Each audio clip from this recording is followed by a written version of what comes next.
Hey everybody, what's going on? Welcome back to another episode of the Yamcast. Today we are looking at some pretty cool news stories from Norton. We got a KTM 390 Adventure, and we're going to be taking some calls from our wonderful Discord boys, and by the end of it we're going to be wrapping up with some wretched shit bikes on Craigslist and some fun user comments. Let's do it.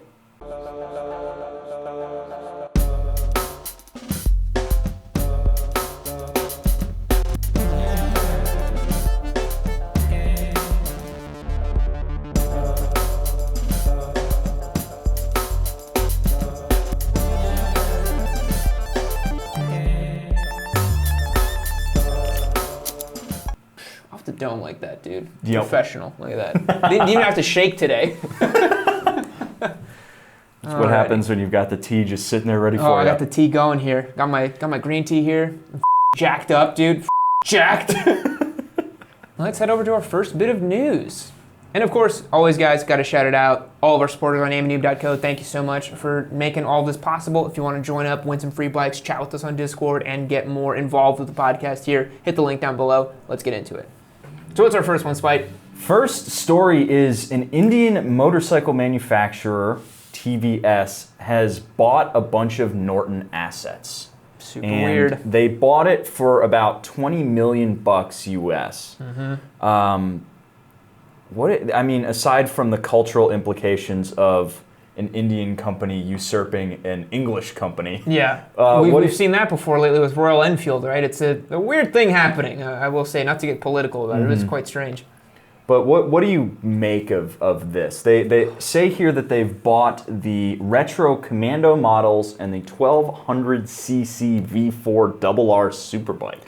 So the regular Commando models and the other parts of Norton I totally get, because Royal Enfield does super well in India. There's that classic vibe to them. People really appreciate them, and they can build them at a really affordable price. And I assume the thinking for TVS is like, oh cool, we can just do Royal Enfield in India, but with TVS and Norton. The Superbike I don't understand at all. I don't see a market in India for the Norton Superbike in any capacity. Yeah. There's certainly people in India who would be willing and able to buy those, but to me, that's a type of bike that would do much better in Western, United Kingdom, U.S. kind of markets, like for sure. Yeah. What about you? I do totally see the basic models because it seems just like a Royal Enfield, but with, Norton. For those who are in the know on Norton, they're like, oh. That's a really cool bike. Yeah. It's a bike that's got some heritage to it. The company was founded in 1898, so it's been around for quite some time. And it's cool because in like the 50s and 60s, between like Norton and Triumph and stuff, they used to do this thing where they were kind of interchangeable a little bit. And they would make these things called Tritons, which were Triumphs and Nortons kind of put together. Yes, I remember those. Yeah. And so, well, you weren't there, right? What do you mean you remember them? Well, I remember, I know of them. In the sense that we've talked about them before. Yeah. I like the way you said that. You're like, I remember that. Yeah, I took a time machine back there the other day. It was all good. That was a great time. So yeah, they were kind of interchangeable. They would kind of put parts off of each of them, and so it's got a lot of cachet, and so I think it makes a lot of sense for TVS to buy the Norton IP, but they've been struggling a lot lately. Norton has not been doing well. Yeah, I can't think of a single Norton that I've seen that I think even came from this century. Yeah, I don't know, man. I don't think I've ever seen one on the road that wasn't like a classic Norton. Yeah, I've only seen them at bike shows. I've never seen a Norton on the road just like being ridden. Which makes it really interesting that they've, spent $20 million on one line and one bike. Yeah, I wonder, what all they bought. So it's probably a bunch of IP, probably a bunch of patents, probably a bunch of stuff like that. But it's interesting to see what they might do with it. They might be pulling a move kind of like what Harley's doing in India, just build smaller displacement bikes, just slap the Norton logo on there and go to town. Because Benelli's done that now, Royal Enfield's done that now, KTM does that. It's like, screw it, jump in there. It's got, there's like 1.2 billion people in India. You're going to sell to some of them, you know what I mean? Exactly. And it's worth noting that TVS is the company that makes the G310 and the GS310 or G310 GS, whatever it is. This is the company that makes the little BMWs. So if BMW's comfortable doing work with them and selling their bikes around the world, that should say a little bit of something about this company's chops. Yeah. I'm still very curious about why they were wanting the V4RR Superbike. Because if I remember correctly, that was a one-off build for the Isle of Man. Yeah. That chromed out crazy V4 Superbike they built. And I think didn't it have like all carbon fiber bodywork? Yeah, it was like a total one-off race bike thing. I don't think they ever thought about selling it on the street, or if they did, it was like a very kind of, just like a fleeting thought, know? Because I don't even know what that would end up being priced at, If you think a Panigale V4R is expensive, just wait till you see an all-carbon one-off V4RR Superbike from Norton. Probably easily $100,000. What else does this article say about it? The main thing is that they're trying to help Norton, the full quote here, they would help Norton to regain its full glory in the international motorcycle landscape.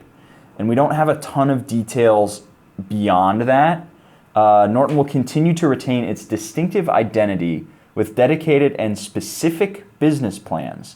TVS Motors will work closely with customers and employees in building the success and preeminence of the Norton Motorcycles brand. We look forward to working together globally in the years to come. To be honest, it almost feels like a private equity buyout of some failing company in a lot of ways. You know what I mean? We had mentioned it feels exactly like they're just trying to sell pieces of themselves just to get out. It's like their exit strategy. Yeah. So we'll see what this works out as. Maybe in a year or two we'll see little Nortons zipping around in India, but who knows? Let's go on to the next piece of news.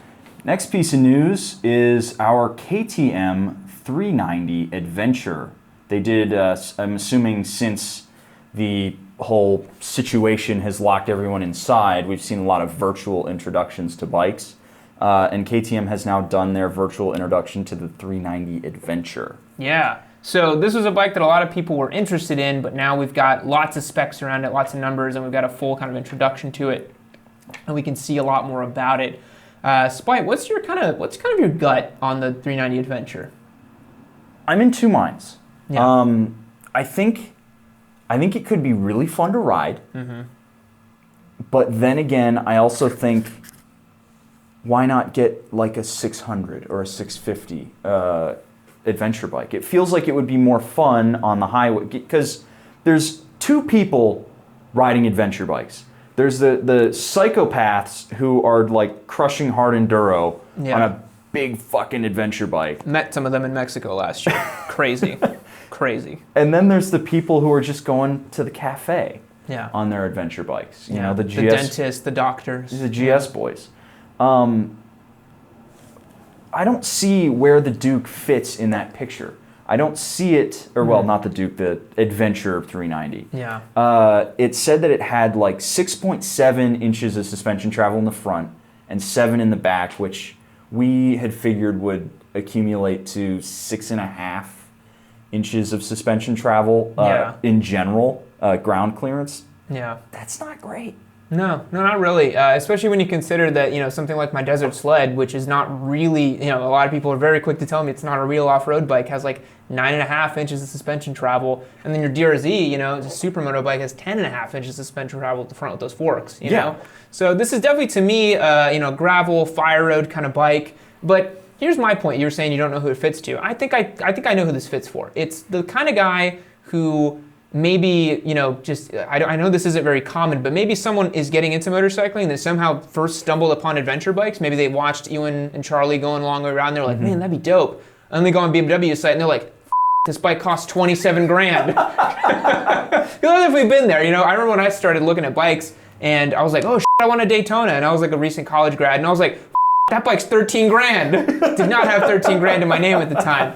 And so maybe this is selling the dream of an adventure bike to someone who, has $6,100, which is what it costs, which is pretty cheap for a lot of the features you're getting. We talked about this on the Duke, right? Where you're getting the TFT, quick shifter, up and down on this bike, windscreen, cool suspension travel, adjustable suspension, right? I mean, if all of that works the way it's supposed to, it will completely annihilate the little BMW GS. This might even eat Versus 650 sales if priced correctly and done correctly, and if everything works out correctly with it, because this could be your city touring kind of bike, because it's more upright than the Duke 390. So I think it's crazy. I think it's crazy that for a 390 beginner bike or whatever, it's $6,200. Now in the year of our Lord 2020, you get TFTs, quick shifters, adjustable suspension.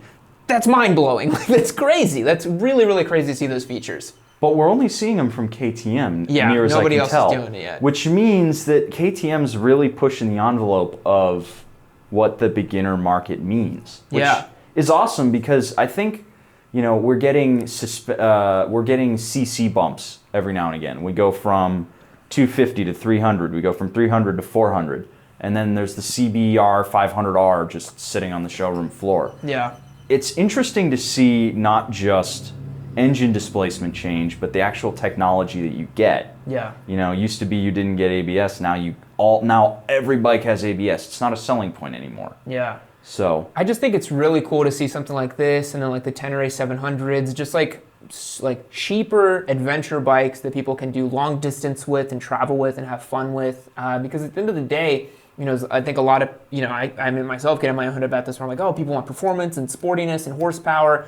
Not everyone's looking for that. Some people just want a cool bike to jump on and cruise and have, you know, an adventure, whatever that adventure might mean to them, you know? Mm-hmm. And also comparing this to like your bigger adventure bikes, this is something that because of its weight, once you get it off-road, is not going to feel super intimidating. If you drop it, you can probably pick it up by yourself, not going to be a big deal. If you drop a BMW GS, you're going to need a buddy to help you. Like, there's no way you're picking that thing up. That thing's just too heavy. Yeah, so I think this is cool. It sells the dream of adventure bikes to a beginner rider, which is something we've never seen before, really.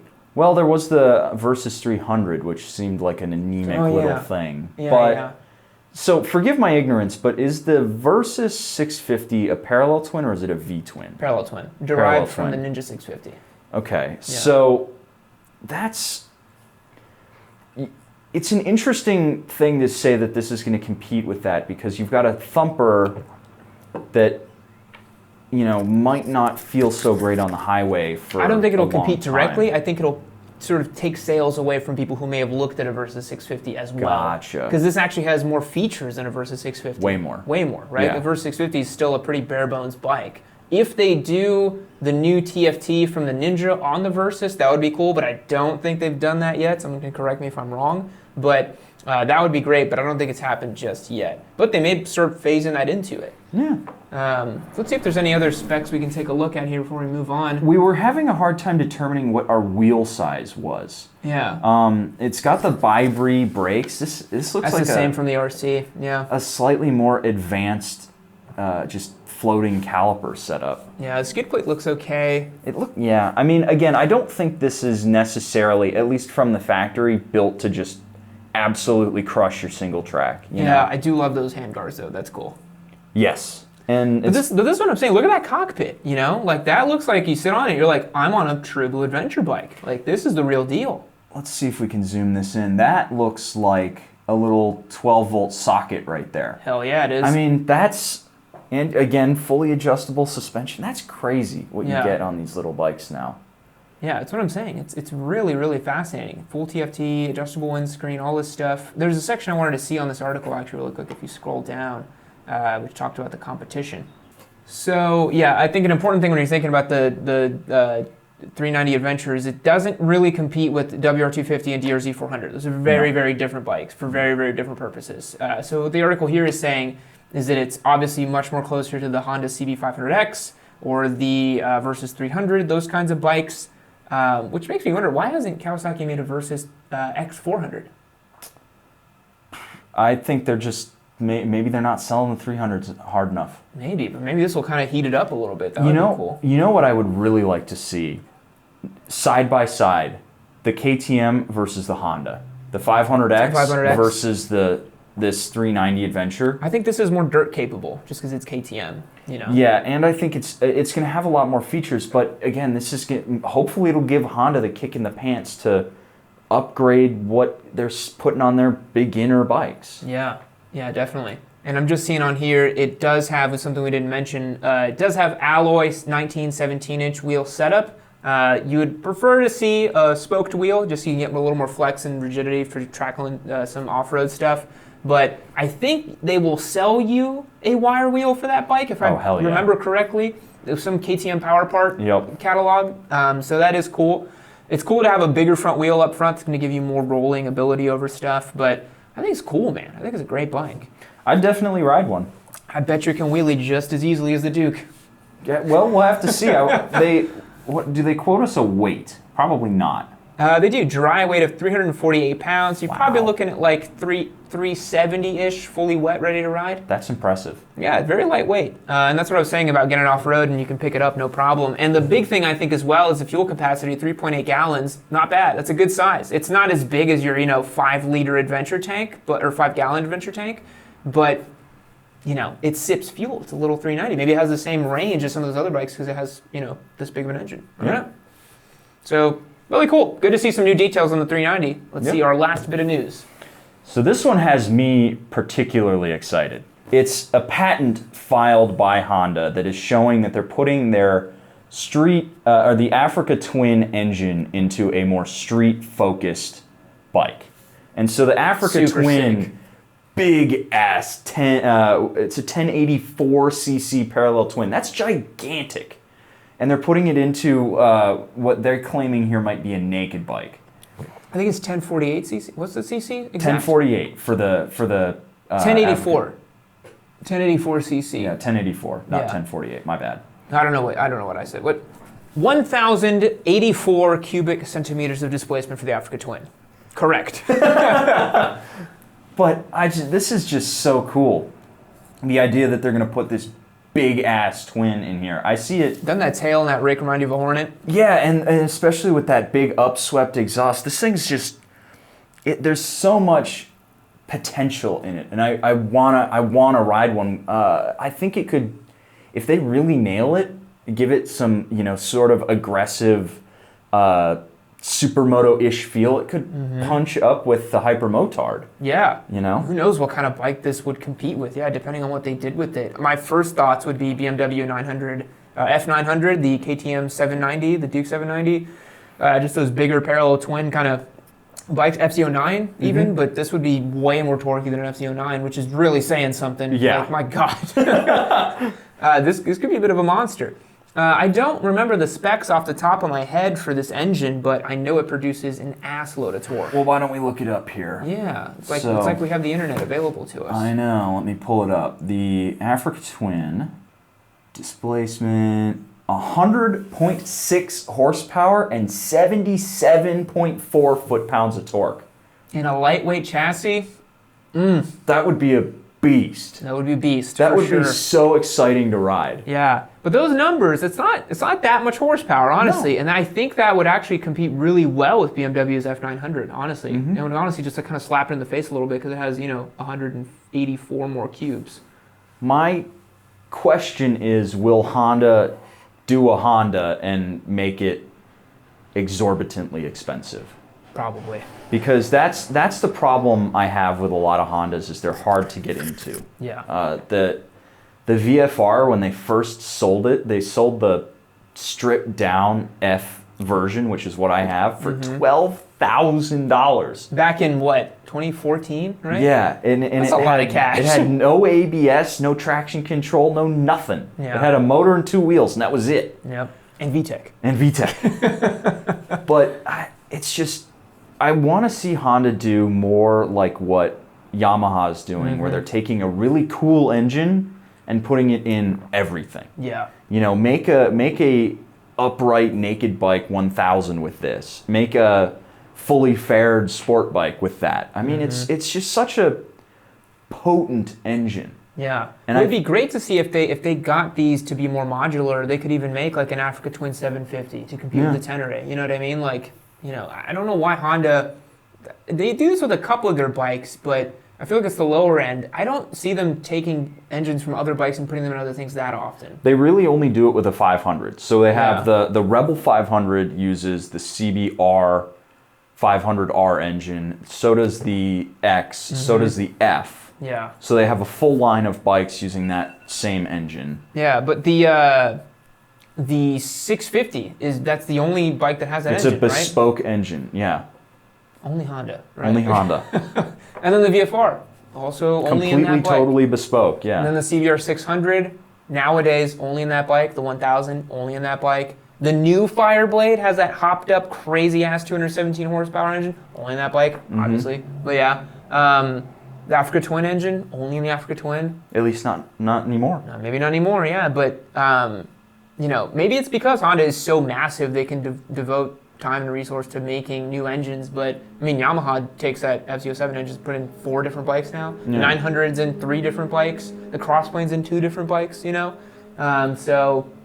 Yeah. Honda just needs to just make more bikes. Make more bikes, Honda. You've got so much money. Yeah. You can just make everything. Make one of everything with this. Yeah. Seriously, I'll buy at least 2 if they're good enough. While we're at it, because we got to bring this up because we were talking about this. If Honda made a naked VFR, if they took the VFR's engine and put it in a naked bike and made it look like a cool neo retro like the CB650, that would be the coolest thing ever. Yes. That would be so badass to have a V4 sound in a naked bike that isn't a $20,000 2.0. That would be so sick. Yes. Yeah. Just want to put that out there. So what else can we say about that naked Honda? Did we get it all? I think we got it all. Yeah. I think we, I want to see it. Give me something more than just tech specs, But it just makes me excited for the future. Yeah, it looks like, is that an all new frame? They have a couple of different, they have one that is a stressed member, and then they have a cradle frame option, which is really kind of cool. So, yeah. Gives them some room to play with. We'll see it. That's going to be very cool. But now, let us move on to the call-in section of the podcast. Crack open that cold one, my dude. Oh. Alrighty, guys, we're now starting off the calling in section, everyone's favorite. Actually, I've not seen many comments about the call in section. I think it's just later in the podcast. Not a whole lot of people see it. Yeah, I think they stick around for the news. So this is for our Discord boys only then, I guess. But we're taking calls and we're going to chat with some of the boys on Discord. Remember, if you want to sign up and join up and chat with us, YammieNoob.co is the best way to do it. Hello, you are on the Yamcast. What's going on? Not a whole lot. Didn't even know you had a podcast. Well, we do now when we take calls. I believe you said this was Steven, right? Yeah. So how's it going, man? What can we do for you? Nothing, man. I just figured I saw Spike posted it on the Discord server. I just joined today, so. Oh, awesome. Figured I'd give you guys a call and let you guys know that I've actually been watching you, Yammie, for about a little over a year now. Okay. And yeah, you had a lot of good content, so I figured I'd see how much further this would go. It's me too. You and me both. Yeah, every day I ask myself, and it's always a miracle. Well, I appreciate you joining up. Yeah, we had a big influx of people coming in today because I think I did something weird with our email blast that happened earlier. So, well, I appreciate you being here and having fun. Oh, yeah, absolutely. Actually, I do have one question since I got you. Yeah. What are your thoughts on the VTR 1000 that Honda had back in the 90s? The VTR 1000. I don't think I'm too familiar with that bike off the top of my head. Is that the same as is that the big twin that they did? Yeah. Okay, I'm looking it up on Google right now. I'm cheating a little bit.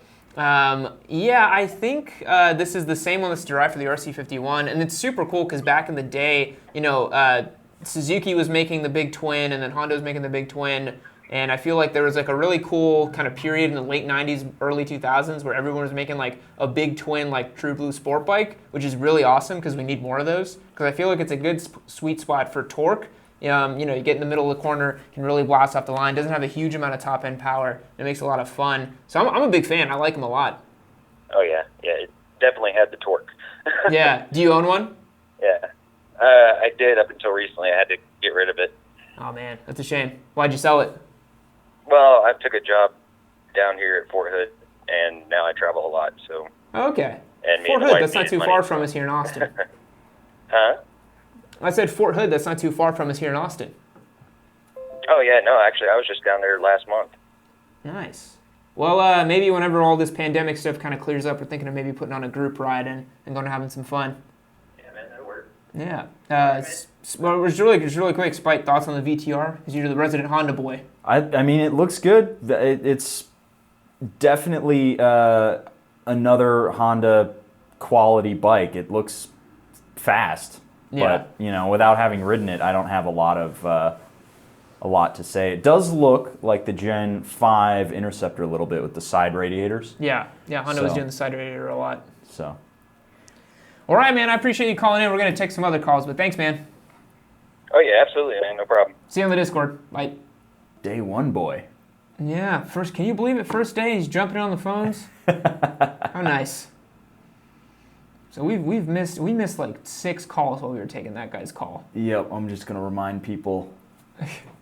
Keep calling. Moto Fan, what's up, dude? Yo, what's up, Yam? How you doing, bud? Doing good, man. Good to hear from you. Yeah, it's been a hot minute. Yeah, so for the folks at home who don't know, we're taking a call from Moto Fan over here. He was actually the guy who got us out to Road Atlanta last year and did a fun day on his KTM RC8R, Ninja ZX6R, and a fun little Ducati as well. Had a lot of fun out that day, man. I think about it a lot. I want to go back to Road Atlanta. That was such a fun track. Dude, seriously, just let me know. Once this COVID stuff is over, I'll see what I can figure out. Yeah. So what's your question, or what do you want to talk about? Really, I just have 3, relatively quick questions, but they might take you a bit to answer. Okay. All right, question number 1. What oils do you use in your bikes, and why do you use those oils specifically? Okay, so for the race bike and track bike stuff, I'm pretty sure I use the 300V. It's the stuff that smells like bananas. That's all I can remember about it. I'm pretty sure that's the oil I use on the race bike, mostly just because it's what I've used for a long time, and I just feel like it works really well. And then for my street bikes, I feel like I just kind of pick up whatever I can kind of find at the time that's the right weight, pretty much, whatever they got a good deal on. Yeah. All right, fantastic. Okay, question number 2, and this is going to be a little bit more involved. Okay. So, what was the most important, aha moment that you had when riding on track that either pushed you past a plateau or kind of really changed your outlook on how your riding was to kind of get you to where you are? Yeah, so for me, there was one little tip that a pretty fast guy at Eagles Canyon gave me, and it changed pretty much all of my riding. He was riding behind me until he eventually passed me because he was faster, but he told me to compress all of my actions. He said that I was braking and downshifting too slowly, and all of a sudden I realized, I started looking at more footage, that all of the actions on track start taking a lot less time.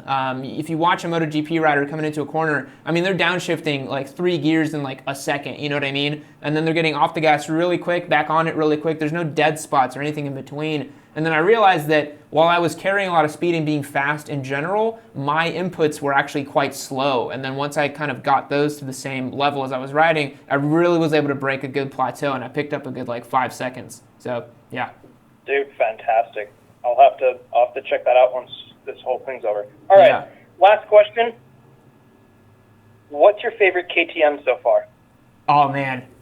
Oh, that's so hard. Okay, because, it's funny, as I've ridden more KTMs, dude, I really like them. I'm starting to turn on one of those, bleed orange boys, Because I feel like they're all so fun. I gotta say it was your RC8R, man. I know I don't want to flatter you, but I still think about that bike probably on a bi-weekly basis. It was very, very, very good. Okay, well, just a heads up for you. I have the reverse GP shift modification, and I got the new rear sets and the new sprockets. So you shouldn't have that issue where you're popping out at 6. So you should have a couple. I don't know, probably like an extra 1,000 RPM to work with. Nice. We'll find out. Yeah, that bike just, it flicks in so quickly and smoothly. It's really nice. But thanks for calling, man. I appreciate it. Yeah, say hi to Spike for me. Yep, he's right here. See you later, man. All right, take care, y'all. We've got One somebody of our resident track boys. We've got somebody who's been desperately trying. Let's see. They'll have to call us one more time. Mr. Negative. Oh! Yeah, here we go. What is going on, Mr. Negative? It is great to hear from you, man.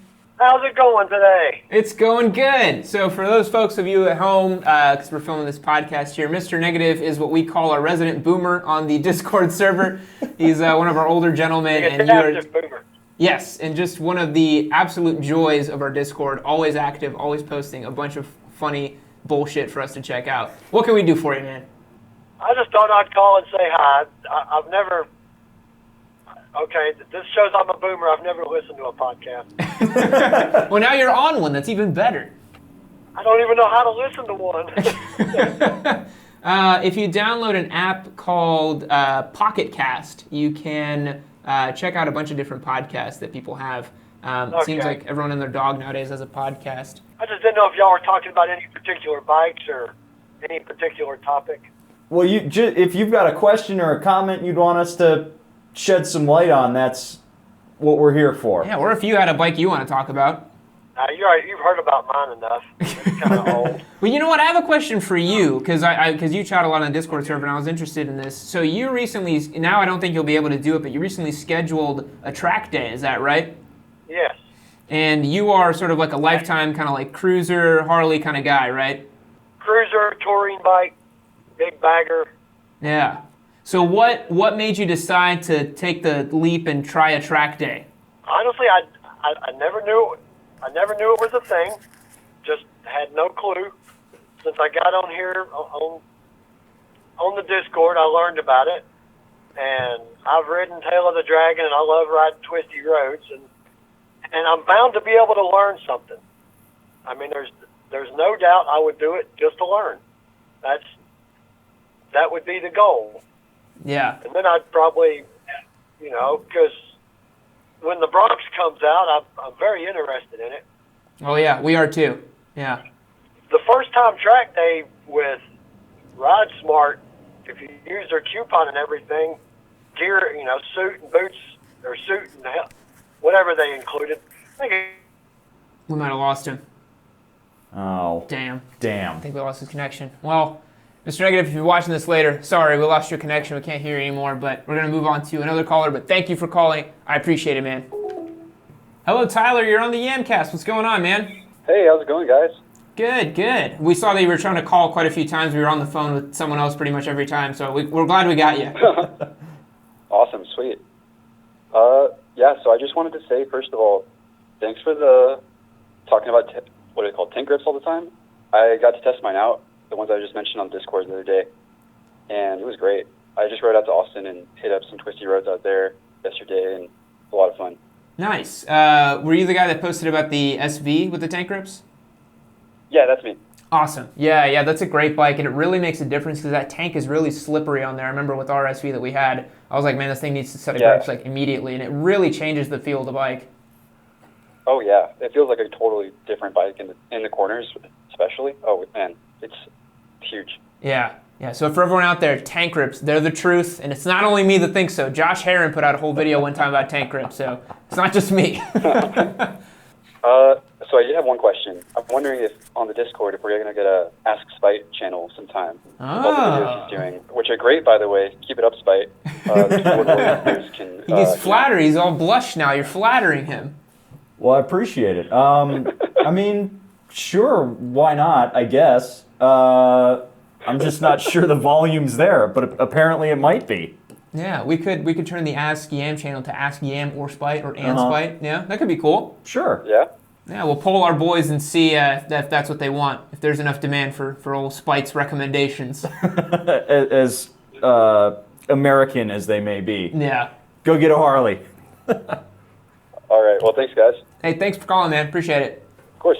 See you. All right, later. All right, I think we got time then for one more. I think time for one more call, yeah. Man, a lot of people have been calling today. It's been really fun, so thanks for chiming in, guys. Appreciate it. I think now people are kind of getting the flow of it. They know when to expect to call, so they, maybe planned around it or something. Yep.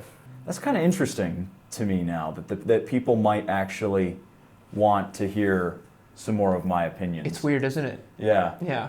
The idea that I have input into, or at least some valuable or not valuable to say, I guess. I think what's nice about it is that you bring such a different kind of feel to a lot of the stuff. Mm-hmm. Like you said, it's a super American perspective. You used to ride a Harley, like you're more of a cruiser kind of, sport bike street kind of guy. So I think some people like coming at it from that angle. Yep. All right, here's our last call. R3 dude, what is up? You're on the Yamcast. Hey, what's shaking? How's it going, man? Oh, it's going all right. I just got done at the dealership looking at a FZ09. All right, a little bit of a wheelie monster there, trying to stoke your ire a little bit, okay? Yeah. I had a couple questions I wanted to ask. Okay. Do you think it's a better to buy from a dealership or from a person who knows how to take good care of their bikes when it's in their possession? Oh man, this is a good one. So I'm going to give you the answer that a lot of people with econ degrees give you, and it depends. And it depends because if you know the guy who you're buying from and you know that he's taking care of it and you've seen him do all the work and you know he's a good guy, you're probably going to get a good deal on it, and that's going to be a great thing. When you're buying from a stranger, it's always a bit of a gamble. It's always a little bit of a gamble, and then, especially if you're buying out of state or something or out of city, you might buy from the guy and then he used a burner phone and then you can never hear from him again, and then whatever problems you have with your bike is on you. Whereas if you buy from a dealership, if something does go wrong with it, you can go back there and be like, hey, this thing is wrong with this, blah, blah, blah. It's a little bit more of a safety net, but really with any used bike, it's always a bit of a toss-up. Spite, what do you think? So I have a lot of thoughts on this, and I've been thinking about it more and more. If you're buying from a private seller, just assume that you took that stack of money and lit it on fire. You might get a bike that's reliable and lasts forever. You might get a bike that lasts for 6 weeks. It's really hard to tell because you get a really big vertical slice of that motorcycle when you're riding it, and of the previous seller. Again, a dealership, there's a lot more insurance there. You can go back and be like, hey, this is broken, you need to fix it. Especially if your state has a lemon law. I know in Texas we've got one. And you pay a little bit more for that pleasure, but in my opinion, I think it tends to be just a little bit more worth it. And again, if you're buying from a dealership, then perhaps you don't need to have all of the cash ready right away. Yeah. And I've gotten lucky. I've done it both ways. I've done it off a dealership and private sales, and both of them have gone pretty well. I've never had too big of issues. So, yeah, I think mileage is important. Just look for low miles, and it should be good. But what was your other question? I guess to follow up on that, say you found yourself a nice bike at a good deal of a price with lower mileage at a dealership. Would that fall into the same line? What do you think? Well, when I bought my Interceptor from a dealership, it had 1,400 miles on it, and they were selling it for $7. I managed to walk out for $5. So, okay. I think there's always a little bit more margin to argue over a used bike. Well, Scott, that's where they make all their money, right? You got to remember that for dealerships, they actually make way more money on the used bikes they sell than the new bikes. Some of those new bikes they sell for like a couple $100 for the margin, because the used bikes they make so much money on. Because anytime you trade in a bike, they'll give you like half of what it's worth, and then they're going to sell it back for 110% of what it's supposed to be. So yeah. Yeah, I think the best thing you can do is just keep an eye on that mileage. Definitely do your due diligence whenever you're checking it out, private or at a dealership. Check the chain, check for leaks, check for signs of drops or abuse, and then just trust your gut. And get a test ride for sure if you can. Yeah. Absolutely. Yeah. Well, I suppose I get one more question. Okay. Got some tips for cranking woolies without nooning? Well, I've never popped dank nooners, honestly. I seem to be stuck at 10 o'clock right now and chasing them out. But I think the thing that I've learned with the little wheelies that I can do is just like, it requires a lot more just kind of gumption and just, really just high levels of yeet energy. That's really the thing. You just have to really give it a lot more gas and clutch it up a lot higher revs than you think to really get it up. Mm-hmm. So whiskey throttle at a full stop, huh? Exactly, yeah. But maybe throw out a little advocation there, don't drink and drive. Definitely not, yeah. Or you'll end up like me and have a full nooner on a R3. Exactly, yeah. Well, right on. I suppose I'll let you be now. Thanks for letting me come on. All right, man. Have a good one. See ya. You too. You know what? I just thought of it. I think that was Lou, the guy that won the R3. Because he was talking about how he had an R3 and how he looped it. There's only one person on Discord who looped the R3, Uh-huh. Yeah. Let's go ahead and take this one, yeah. All right. Wrap this up. This will be our last call. Hey guys, how's it going? Hilgathor, what's up, man? Hey. It's good to put a voice to the name. Yep. What can we do for you? Same question as always. Just wondering when we're going to get that Vitpalen on the giveaway. You are just gung-ho about that thing, man. I feel like it's every week with you in that thing. I appreciate the commitment to it. It's relentless. You're just in there, just trying to get it done. I like it, yeah. Let's see, the Vitpalen, are you talking about the 701 or the 401? The 701. I don't know. The 401 I kind of look at sometimes because it is so much cheaper, but it just doesn't have that fit and finish that the 701 has. Yeah. I'm sure it's just going to pull your front end up every time you try to ride it. I mean, if the 390 does it to you, that thing, I'm sure. For sure, yeah. Now, if I remember correctly, the Vitpalen is like the sort of cafe racer looking run, right, with the clip-ons that are really low? Correct, and then the Svartpalen is the black one that's a little bit higher up. It has some weird number plate thing on the back, and the dash is really tilted, which I don't like either of those.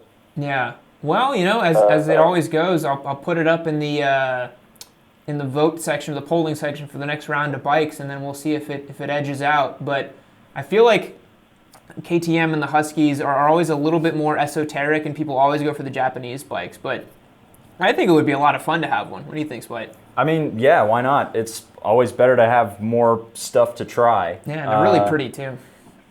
Isn't the Vitpalen basically the 690? Yes, the 690 engine. Yeah.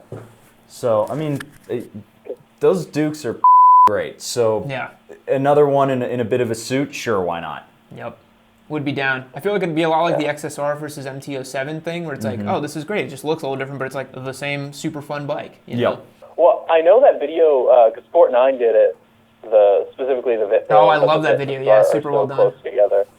But he talks about the rake is a little bit different and that the wheelbase is shorter. So it's actually supposed to be a little bit tippier and does some cornering better. Yeah. Other than the fact that the seat is apparently not great to sit on, which isn't surprising if you look at how thick it is.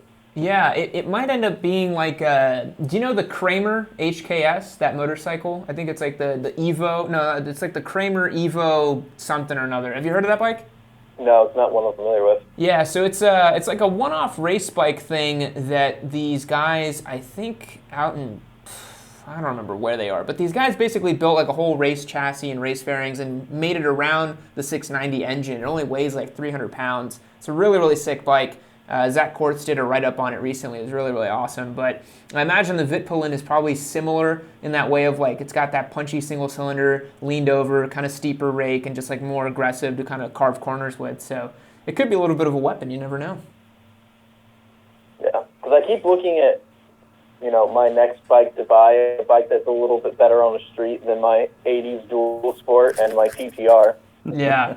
The TTR is badass, man. That's the only one that I look at, and I'm like, I'm so excited to want to ride. It's just, costs more than I want to spend. Mm-hmm. Dude, just get the 919. The MSRP. Yeah, the 919 I keep staring at too. I see it for $2,000 to $3,000.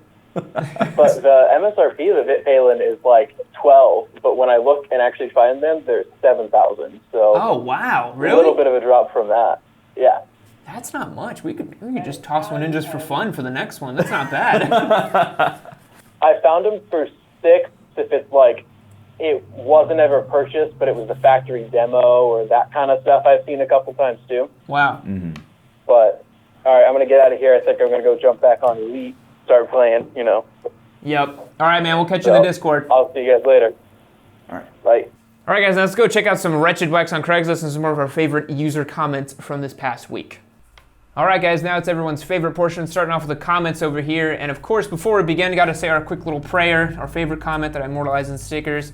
Too slow, bro, I don't like. Please ride fast, bro. Ride in 6th gar. And of course, on that note, Spite, what's our first comment today? Our first comment today, this was on the Duke exhaust where I was riding the Busa around. And what is this guy's name? The guy's name is Neblol the Car Nerd. It's a car nerd doing on a bike channel, huh? Yeah. Makes you wonder. The real question is, did Spite ride in 6th gear? Very good. I did not need to ride in 6th gear. I stayed in 3rd. I was going very quickly in 3rd gear.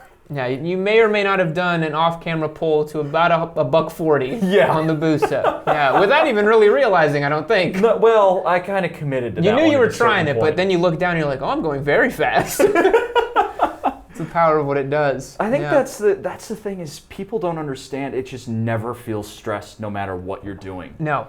It's unbelievable. It never screams. It just has this low rumble that just builds and builds and builds. Yeah, it really feels like a plane taking off. Yes. It doesn't really, because like leader bikes have that screaming top end, and it just feels like a 600 on steroids, and it's awesome. But the Busa, it's like that low, just like shove, you know? Yeah. It's super different how it pulls. So Spite did not need to ride in 6th GAR. He rode in 3rd GAR, unfortunately.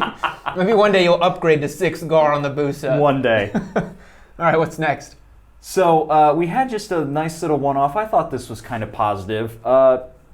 Dingo Antunes. I think that's Diogo. Diogo Antunes, sorry. Dingo. Dingo.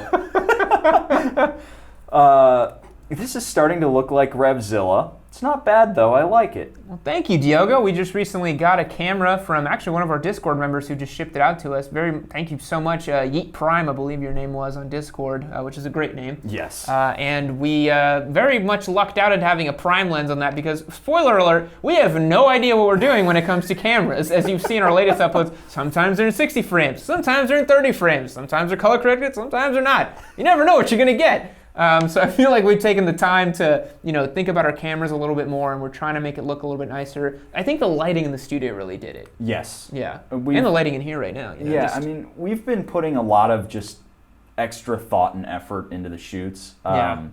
Taking them a little slower. They've taken a lot longer, but that's totally fine because we're putting out a much better product. I even looked back at our some of our things that were in the garage, and I was just like, man. Could have been better. We could have done so much more. It just felt wrong. Yeah. And I think just kind of as you guys, just to give you guys some heads up, as things grow here and we do more bikes and cooler stuff, like I want to just keep a commitment to quality. I never want it to be like we're just slapping things together. So trying to make sure that we put some cool stuff out for you guys at the highest possible quality. And that little camera's doing a pretty good job of it. Yeah, it is the new workhorse. It's our new workhorse, yeah. So we're just like, this looks great. Everything we film in this looks great. Yeah. So what's our next comment? Our next comment is one that I hate this one. Oh no, you want to look at that one? Okay. This is your comment here. Yeah, all right. This is a great one. So this came to us from Dana Harvey on the 7 Unspoken Motorcycle Rules, an older video that we put out a while back, and I just thought it was so good I had to share. He says, I personally stand up and full-on salute every rider I pass, and I don't even ride. I just stand up in my driver's seat with my upper half out of the sunroof. Almost wreck every time, but I can't not do it. That would just be rude. That got me so good, dude. I was dying laughing when I read this. Just the thought process of someone just like driving the car and they see a rider and they just and they just go back and sit back down. Very, very funny comment. I really appreciate it. There was one comment I saw, didn't get a screen cap of because I don't know where it ended up, but there was a guy that asked us about our adjustable crescent wrench that we use from time to time, and he said, is that adjustable spanner imperial or is it metric? Which I thought was very good as well. So thank you, Dana. I appreciate you for that clever comment, and I really liked reading it.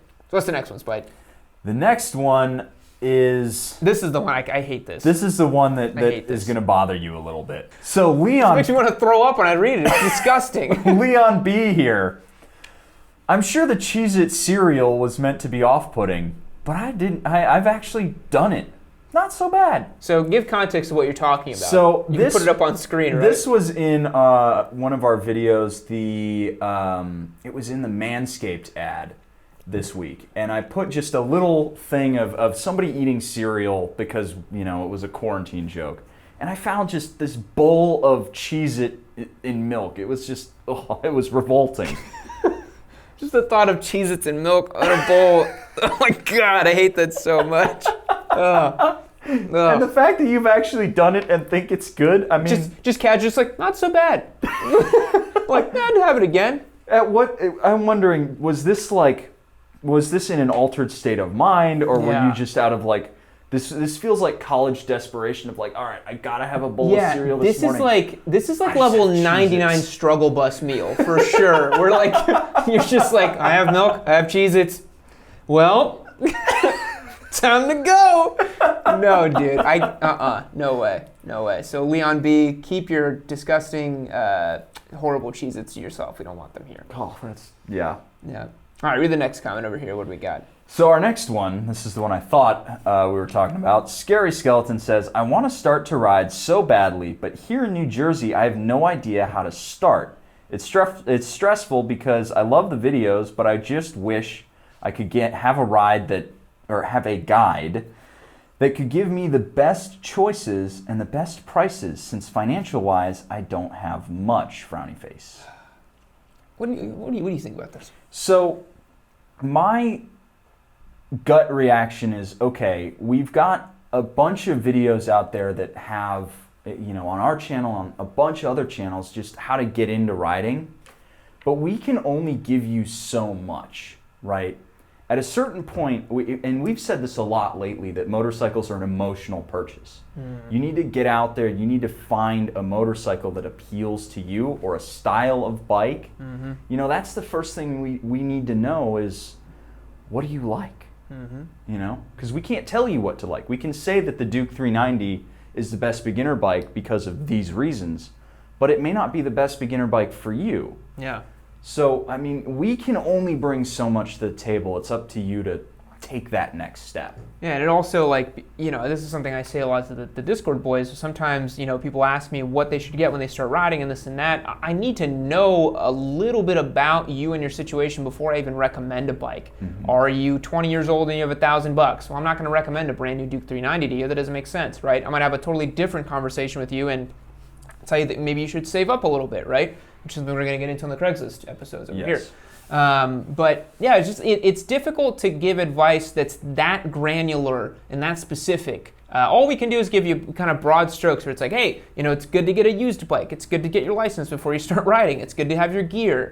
But when you want best choices and best prices, since financial-wise I don't have much, specific to New Jersey, too. Specific to New Jersey, it's too specific. There's just no way we could do that, you know what I mean? So, yeah, we do have a video up on the channel that says, how it's like a step-by-step for Americans how to get started with bikes. It's 16 minutes long, and I drew it all out, Yep. So you can check out that video, it might help. But let's check out our last comment today. It's another funny one. Our last comment, this one, this makes me feel very happy. So this is on the video I made about the mechanical tips that I've put together over these years of riding. And I wrote a one-off gag about how if you're not, you're just going to get frustrated and look down at your watch and realize that you spent 5 hours trying to put bar ends on. And he goes, this hit me right in the feels. Yeah. And because the quote was, putting on these bar end mirrors shouldn't have taken you 5 hours. And I swear to God, everyone's been there, where you start off some project in the garage, you're like, it's going to take 30 minutes, tops. And all of a sudden you're like, I've been here for 2 goddamn hours trying to get this done. You're like, how is it possible that these bar ends are just not coming out of these clip-ons? What is going on? Oh, there's a rubber grommet inside of it. Oh, there's a clip holding it. I have to pull the grip off. I have to do this. Yeah, we've all been there, man. We've all been there. And I just love that, because I was really hoping that somebody would be like, yep, I know that exactly. Yeah. And there we go. Yep. Made my day when I saw that. Yeah, so keep commenting. Maybe we'll feature you on one of these. But now it's the time for the Craigslist Bikes of the Week. Let's do it. Let's do it. So since we've started this by reflecting on some episodes from earlier this week, we put out the how to get started at different price points. And we talked about a couple of different bikes. And I thought this one is a perfect example of the $1,000 budget garbage bike. Yeah. So this is and of course on Facebook Marketplace, which is just even more wretched than Craigslist, honestly. The 1971 Yamaha Enduro. Doesn't even list the model. And it says driven 1 million miles. And he says it twice. It says 1971 Yamaha Enduro, driven 1 million miles. Yep.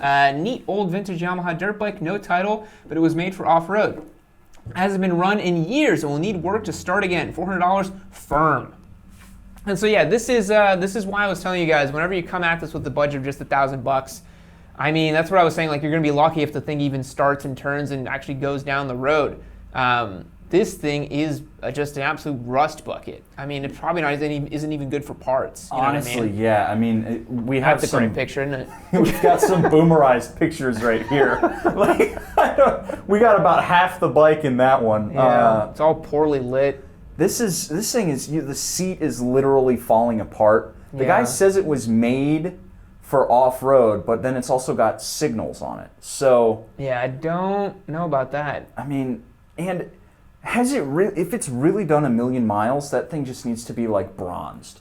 Yeah. Honestly, if it's gone 1 million miles, don't sell it, just bronze it and just like hang it on a wall somewhere. Yeah, because it should be a relic at that point. Yeah, this thing needs to be retired. Absolutely. And again, you know, if you're really thinking about buying this and something like this and trying to get into riding, it's actually dangerous. I mean, I'm looking at the brake setup. You're gonna have drum brakes at the front, which if you're used to modern disc brakes, are gonna feel very different and very just not there. You're gonna feel like you can't stop. They do stop, but they just don't work as well. And then you're gonna have a carburetor. You're gonna have all these weirdness about it. So yeah, this is a two-banger for me because it's a 1971. It's a super old bike. I never recommend anything older than like 2000 for a beginner rider, just because it's gonna be too complicated to be honest. And then these super wretched and cheap and terrible. Yeah. So do not get something like this. This would be a bad idea. But then, as counterpoint, I found this little Kawasaki Ninja 500R here in Bastrop for $2,000. Look at that.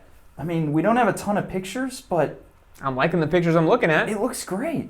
Yeah. Guy says, I'm selling my 2005 Ninja 500R because I want a four-wheeler. Other than that, it's in very good condition. Yeah, and one thing we noticed in the other picture, one of the turn signals has fallen off, and I'm sure there's, you know, a couple. So we can see here the turn signal on the left side has fallen off, and then, you know, the kickstand, I think just because he's on some dirt, he had a cinder block under it, so there's probably nothing wrong with it. It does look a little short, though. Yeah, it's probably just got some dings and dents in there from living life. This is a carbureted bike, so it's something you'd want to keep in mind if you're trying to get this as your first, but, you know, I think as a very first motorcycle, and if you are on a limited budget, this is what you should be looking at, this type of situation, right? Like, what do you think of this bike? I mean, if I was doing it all over again, I'd want to start on something $2,000 like this. I mean, this is if it starts up and runs for you, it's probably bulletproof. Yeah, completely indestructible. Yeah, it looks not great. The 500R, it's a rough one. It's an ugly bike. Because they really didn't change it much from the 80s. So you still have those cutouts in the cylinder head over there, and then the banana seat, and the grab bar, and the big, like, somehow even uglier than Yamaha turn signals here. Yep. And the 500 is oh God, I just noticed those 3-spoke cool wheels. Do you see those? Yep. Oh, Jesus. It's an ugly bike, guys. You're not going to be writing home to mom about it being like, look, this beautiful motorcycle I got. This is definitely like, you know, if you pulled up to your date and you're like, oh yeah, I ride a bike, and this is what you pull up on, you might not even get her on the back, bro. She might just walk away and be like, not today, buddy, not getting on that thing. But you'll be on 2 wheels. That's right. And that's the You point. can do wheelies and forget your feelies on this thing. There you go. That's pretty good.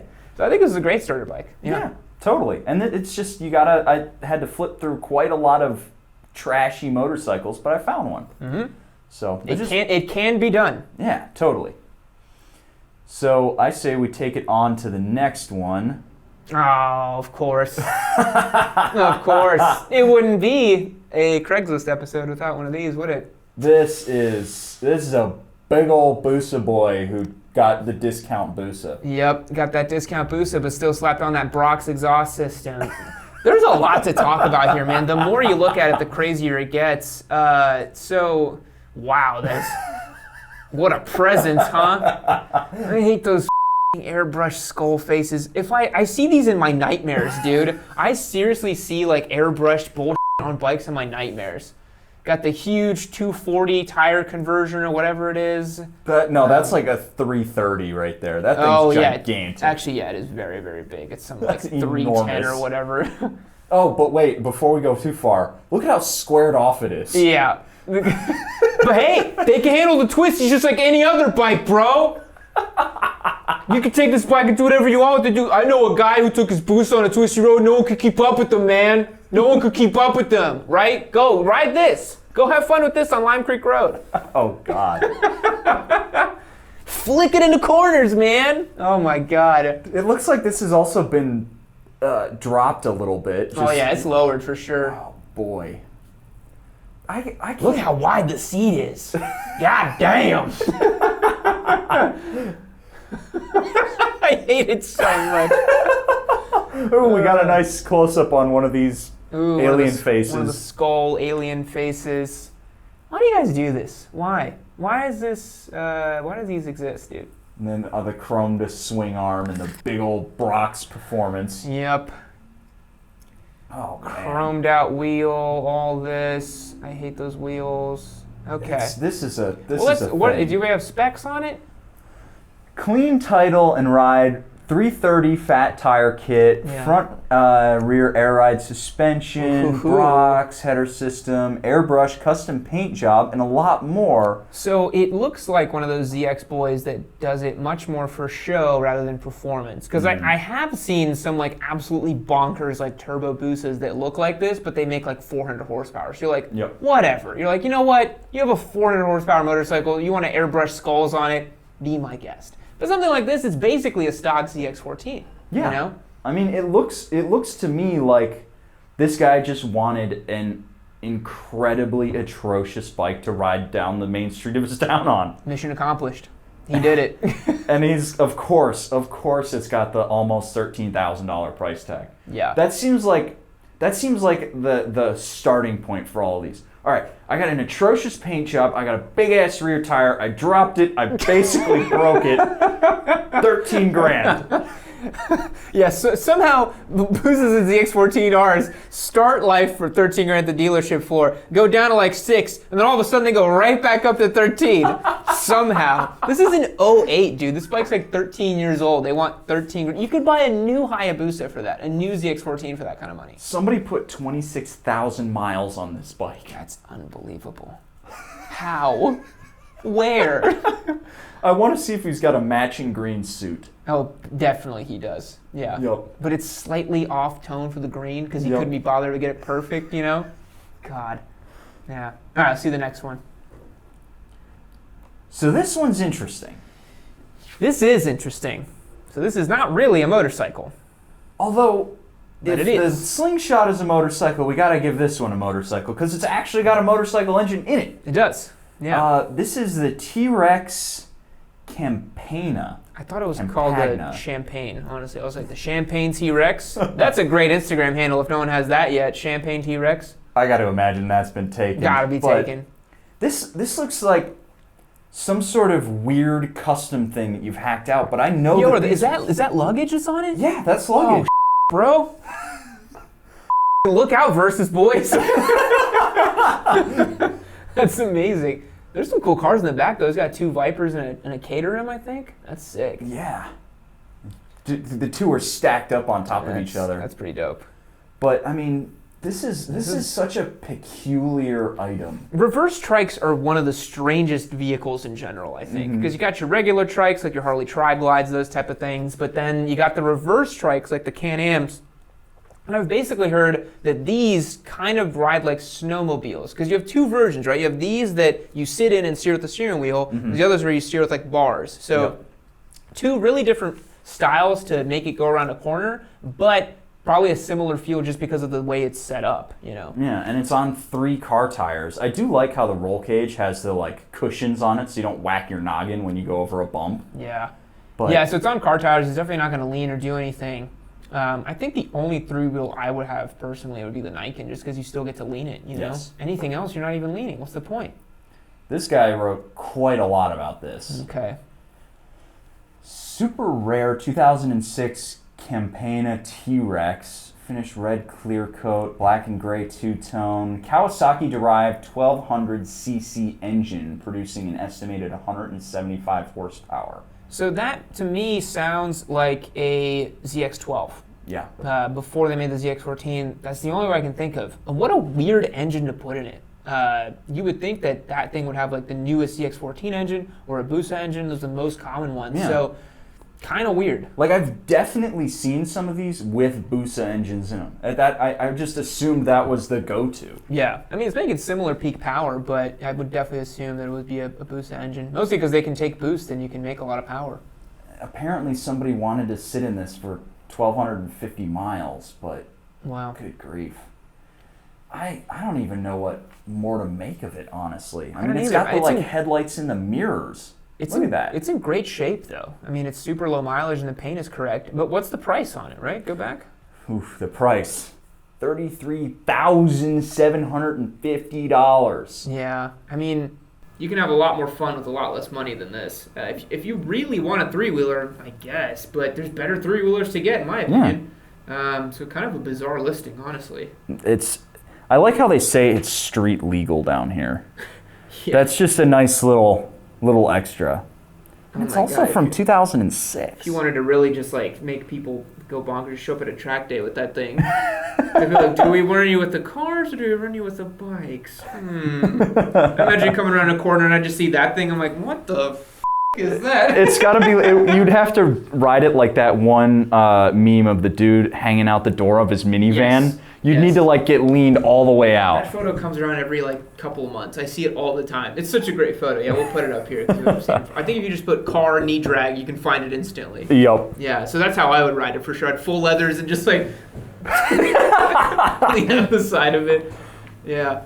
Well, interesting vehicle. Let's see our next one, which I believe is our last one for the day. It is. Now this is cool. Yes, this is really cool. Definitely the coolest one we've got. Yeah, so this right here is a full custom ZRX 10 for actually a decent price of $6,750. So what this guy's done here is he's taken a 2000 ZRX 1100, which you can kind of think as the old school like open class leader bike type of thing, like old ZX12 and ZX14s, like that lineage of bikes. But what he's done is he's actually slapped in a bunch of new ZX10 parts onto it, right? So this is a total hodgepodge bike, but all keeping in the same Kawasaki family. So he's taken ZX10 front end, ZX10 engine, all this kind of stuff, and tried to make a really interesting kind of, I would say at this point, like neo-retro looking kind of bike. Yeah, and one of the things that I immediately noticed is the fake two-stroke exhaust. I mean, that's a really kind of unique touch. Yeah. This is very peculiar, and you can see the you can see the frame coming out around the engine, like it's completely cradled in this bike. Yeah, well, these are these old tubular frame bikes. I mean, it's just crazy to see. You look at this frame compared to like a modern leader bike, you see how far we've come. You know what I mean? They are so much more advanced nowadays with how the frame is shaped and what it's supposed to do and the rigidity of it and the way it's supposed to work and all that. This is really simplistic, honestly. There's just a couple tubes holding it in place. Yeah, exactly. But one of the things that I just wonder is, how does it run? Yeah. It's this weird, it's got to have just some very peculiar feelings to it. I can only imagine what that ZX10 engine feels like. Yeah. I mean, it's a screamer, but in this, it's like some sort of like weird naked thing. Yeah. And the weird thing is in this listing, he says, the bike is turbo ready. I didn't ask about that. I didn't even think about that. You already gave me a leader bike. Why do I want to slap a turbo on it? Well, I say because you got to, yeah. I just realized what I just said, yeah. Not only do we have a turbo coming, but it's going on a Busa with an anime likeness of you. Yeah. What a weird life. Anyways, trying to think about it too much. Yeah, and the thing I would like to stress about these is, you are still, as clean as it is, you're buying someone's project, and if something goes wrong with this, imagine diagnosing something on a completely non-standard motorcycle. It would be next to impossible, because you'd have to, if something goes wrong with the engine, you got to consult the ZX10, forum or owner's manual or something like that, but then this guy might have set up a custom solution to something for this to fit this particular platform that's not even standard anymore, and so it might look completely different. You had something like that on your GRZ, right? Where the dude had the petcock going the wrong way or something, right? Yeah, it's there's just little backyard fixes that happen with all of these custom bikes. Yeah. It's always this, you look for the non-standard thing, and you have to be like a subject matter expert when you want to buy something like this. Absolutely. So since it's like a weird project bike, it's one of those things where you got to be really, really on your A game. You got to know what you're doing with it. Otherwise, it's just going to be a huge headache to take care of this thing. Absolutely. Yeah.